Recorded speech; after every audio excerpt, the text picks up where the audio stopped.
Yo, what's up guys, it's Mike. Either it looks like I did a workout or I just jumped into the pool. And I actually just did the workout. This video is gonna be talking about the 8 exercises that are really good for muscle building for beginners to do because they're easy to learn. So this video is gonna be showing you how to do each one of the exercises with good form and making sure that you're contracting the right muscles. If you wanna go ahead and get right to the workout, click the link right here on my right and go to that video where we just knock out the workouts. So we have 8 exercises. The only equipment you're gonna need is basically gonna be a pair of dumbbells, medium weight or so. Every exercise we're gonna do only 30 seconds. Okay, 30 seconds, 30 seconds, 30 seconds, and keep going. There's no rest, so take rest if you need to. If not, just keep rolling with it. We're gonna be doing 4 rounds total. When you knock through all these exercises, it equals 1 round. We're gonna repeat it 4 times. This is total body, because push-ups are working on your chest, shoulders, and triceps. Bent over rolls, working on your back, core. Upright rolls, back, traps, shoulders. Squat and press, shoulders and quads. Curls, biceps. Close grip push-ups, triceps. Mountain climbers, cardio and abs, core. Toe touches, straight abs. You add them all together, you got a killer muscle building workout / endurance and cardio. So let's go ahead and run through the exercises, make sure we do them right. This is a big mistake I see guys when they're doing push-ups. I used to do the same thing. And so when people are doing push-ups, number one, let me turn to the side so y'all guys can see. A lot of guys do this, right? They have their elbows flared out and they do that, okay? When you're doing that, that's too much engagement on your shoulders. This is what it looks like, right? If you're doing this, you're not doing push-ups right. You need to have your elbows tucked in back here. So when you're doing push-ups, you're actually coming back here at a 45-degree angle instead of flared out, okay? That's the first thing. Make sure your hands are right under your chest and not your shoulders. So check this out. If you do this, this is right under your shoulders. Y'all guys can see this okay? So when you come down, it's gonna work a lot of shoulders. If you come right here, notice that now it's aligned to my chest, and it was just a very small movement. Keep your elbows at 45 degrees and come up.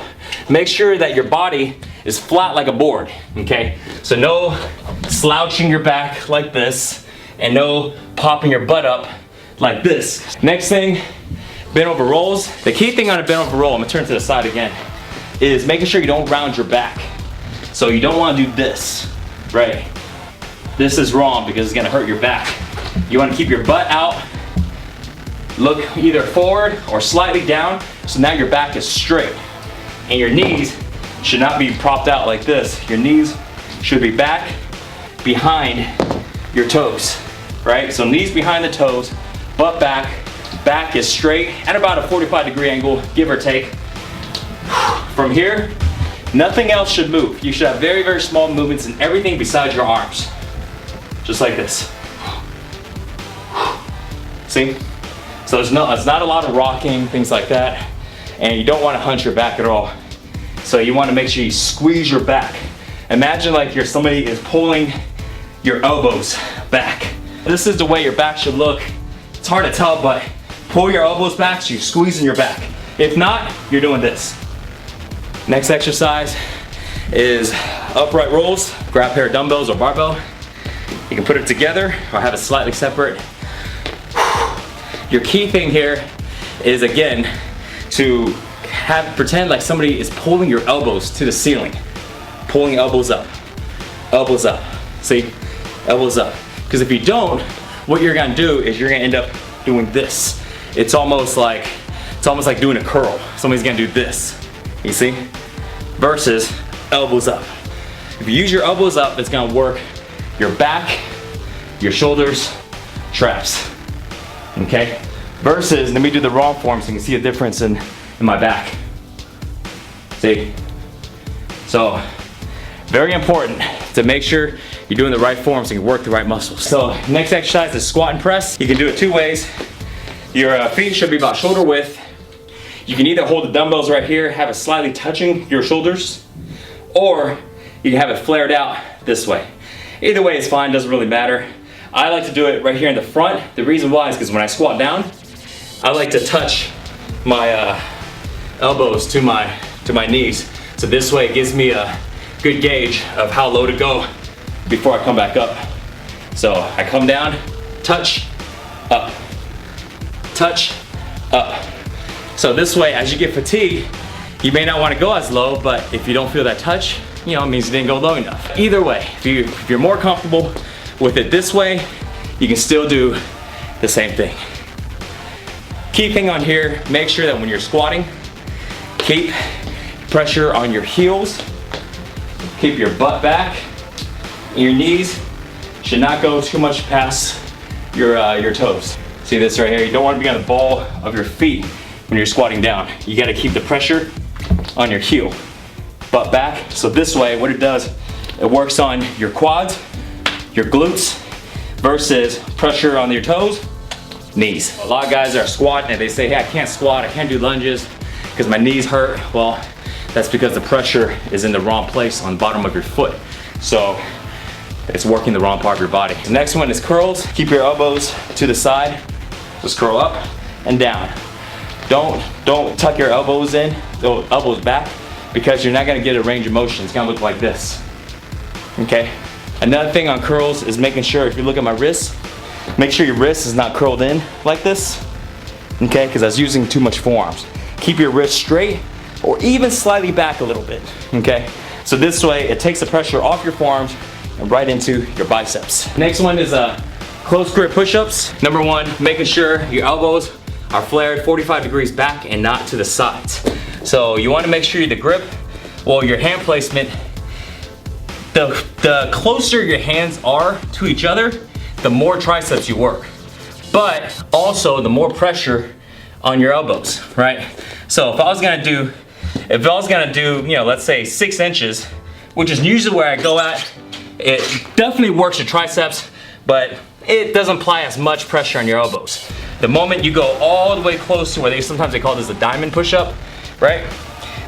If you go all the way close, it's gonna put more pressure on your elbows, which might be fine if you have good elbows. Personally for me, they're a little tender sometimes, you know, I don't got the best joints. So that's why I keep mine separate a little bit. But what you need though is you can't have your hands farther than 6 to maybe 8 inches apart. If you have it too wide apart, you're not working enough on your triceps and you're working on your chest. As far as hand placement goes, right under your chest, same thing. So right here, so your chest, I'm gonna rest right here so y'all guys can see. See how if I go all the way down, my hands is right under my chest. So it's not like this, you know, something like that. You know, they say kiss the ground, you know, kiss the diamond, stuff like that. You can, but I personally don't like that because that's just too much pressure on your elbows. Okay, so we got mountain climbers and then toe touches. Mountain climbers, really easy. I'm turning to the side. Here's a tip on mountain climbers. If it's hard for you, what you're gonna naturally do, I don't even need to tell you this, you're gonna naturally lean back like this. All right, because it makes it easier. If you wanna make it harder, lean forward, right here. What it does is it engages a lot more core. The more farther you lean forward on your mountain climbers, the harder it is and the more core it works. Last one is toe touches. Real simple. Feet in the air, lay flat, hands like this, reach for your toes. Just like that. Not much to it. Reach for your toes. Make sure you're engaging your abs. One thing I'll say is try not to strain your neck. So you don't want to do this because you're gonna end up working your neck. What you want to do is you want to apply the pressure in your back. You want to really push the pressure right here in your back instead of applying the pressure in your neck. Because what it does is it helps you engage your abs. Because if you do this and you see what I mean? If you do this, that's the floor, man. Don't look at me like that. If you're doing this, I mean, now you're just straining your neck. But if you apply the pressure in your back and you use your abs, damn, that was loud. See? Now you're working your abs. So that's the key thing, is making sure, especially on toe touches, that you do it right, because if not, your neck would be just super sore. You probably have a very swollen neck, you know, like one of those guys with crazy veins coming out of their neck and no abs. There you go, guys. That's how you do all 8 of these exercises. Don't forget, you're gonna be doing 4 rounds of 30 seconds each. Rest as minimum as you can, and it's gonna be super killer. All you need is a pair of dumbbells. Now that you know how to do the workout, it's time to grab your timer and grab your dumbbells and do the workout. Now if you want to join me and do the workout with me, click the workout here on my right. Now for you guys that want to learn the fastest way to build muscle and get six-pack abs, click the link above to go to sixpackshortcuts.com. Thanks for watching guys, and I will see you next time. Peace.